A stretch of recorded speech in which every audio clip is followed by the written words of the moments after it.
থামেন থামেন, কেন কেন কেন হ্যাঁ? থামেন কেন? মানে আপনারা এখানে কেন আসছেন? আপনাদের কি কাজ এখানে? স্বাস্থ্য সম্পর্কে বলেন। আপনাদের এখানে কি কাজ একটু বলেন। মানে মেডিকেলে আপনারা তো রুগী না, রুগী না রোগীর স্বজন, না, তাহলে কেন আসছেন একটু এই বিষয়টা নিয়ে একটু কথা বলুন। আর আমরা লক্ষ্য করতেছি যে আপনারা রোগীদের বিভিন্ন প্রেসক্রিপশনের কাগজ নিয়ে আপনারা ছবি তুলছেন, এর কারণ আবার মেডিকেলের ভেতরে ছবি তো তোলা হয়নি। বলা হয় নাই? না। আমার কাছে ডকুমেন্ট আছে। না, আমার দেখা হয়নি যে ছবি তুলছি। আপনি দেখেন না কেন? না। না, আপনি কেন আমি কেবল আসলাম। রোল আসছেন? হ্যাঁ, আপনি আমি একটু আগে আসছি। আপনারা কি ছবি তুলছেন এখানে?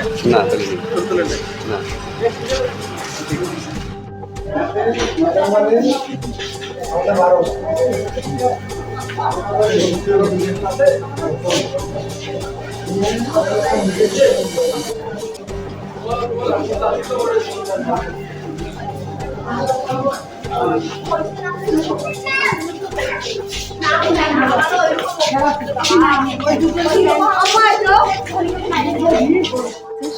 ফার্মাসিস্ট। আচ্ছা, আপনার এখানে যে ওষুধগুলা নিচ্ছে, ওনার এখানে তো আর কোম্পানির ওষুধ নাই, আছে কি? না আচ্ছা, তাহলে বাইরে এখানে যে বিভিন্ন ওষুধ কোম্পানির লোকেরা, ওনারা কি কারণে এখানে আসে?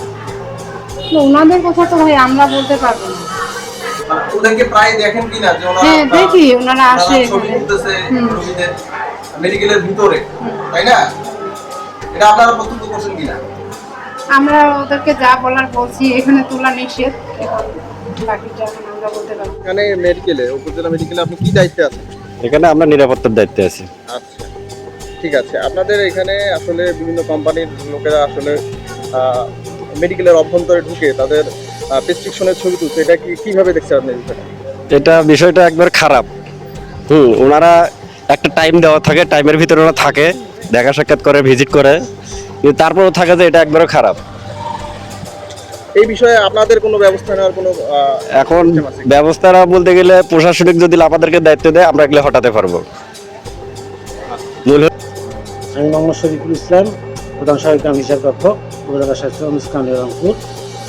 আসলে আমরা মূলত প্রতিদিন সকাল 8টা থেকে তাদের মানে 12:30টার আগ পর্যন্ত তাদেরকে মেডিকেল রিপ্রেজেন্টেটিভদেরকে হাসপাতালের বহির্বিভাগ, জরুরি বিভাগ, যেখানে চিকিৎসা সেবা প্রদান করা হয় সেখানে ডিসচার্জ যাতে না করে ডাক্তারদের সাথে সাক্ষাতের যে ব্যবস্থাটা, এটা অফিস টাইমের পরে করা হয়েছে, 12:30টার পর। কিন্তু তাদেরকে মানানো যাচ্ছে না।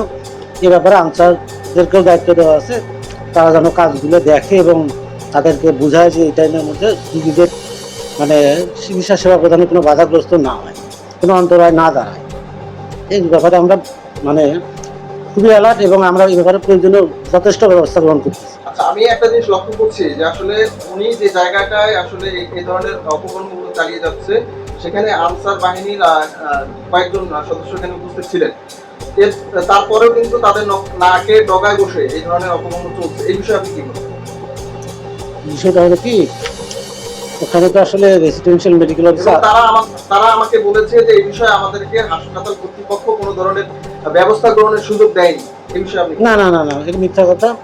আমরা তো বলেই দিছি এবং আমরা ওখানে লিফলেটও দিয়ে দিছি, লিখিত বিভিন্নভাবে জানাইছি তাদের যারা রিপ্রেজেন্টেটিভ, যারা সভাপতি হারিয়ার, তাদেরকে বলছি 12:30টার আগে কোনো ক্রমেই কোনো মানে একসঙ্গে কোনো ডাক্তারের কাছে 3-4 জন বা যাওয়াই যাবে না, একজনও যাওয়া যাবে না, এভাবে জানানো। তারপরে তো বাধাগ্রস্ত করলে এলাকার লোকজন, তারপরে যারা এখানে মানে মেডিকেল রিপ্রেজেন্টেটিভ যারা আছে তারা অনেকে স্থানীয়, তাদের সাথে আমাদের বাকবিতণ্ডা হয়।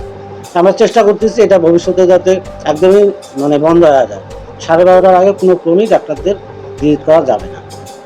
সপ্তাহে দুদিন, সোমবার এবং বৃহস্পতিবার আউটডোর শেষে বা আউটডোর শুরু হওয়ার আগে ওনাদেরকে ভিজিটিং দিয়ে দেওয়া হয়েছে। ভিজিট এক জিনিস, কিন্তু ওটাই আচ্ছা, ওটা তো দেওয়া হয়েছে, আমি কথা বলি আপনাকে। এবং এর বাইরে যেটা আপনি অভিযোগ দিলেন, হ্যাঁ সেটা আমরা প্রতিদিন তদারকি করা হয়। আমরা হয়তো বা যেটা হচ্ছে আমার চোখে যেটা ভিডিও করলো আপনার, আমরা আরো যেটা হচ্ছে কাজটা করলো, এটা আসলে এই দুদিনের বাইরেও অফিস টাইমে তারা কখনই এটা করতে পারে না, সেটা আমরা আরো ভালোভাবে মানে এটা জোরদার করবো তদারকিটা। হ্যাঁ, আমাদের আনসার ব্যান্ড সদস্যগণ আছেন, আমাদের আরো যে অফিস স্টাফগণ আছেন, এর মাধ্যমে আমরা বারবার তদারকি দেওয়া হয়েছে এবং এরপর থেকে আমরা আরো ভালোভাবে তদারকি দিয়ে আমরা হচ্ছে এই জিনিসটা পুরোপুরি বন্ধ করার চেষ্টা করবো ইনশাআল্লাহ।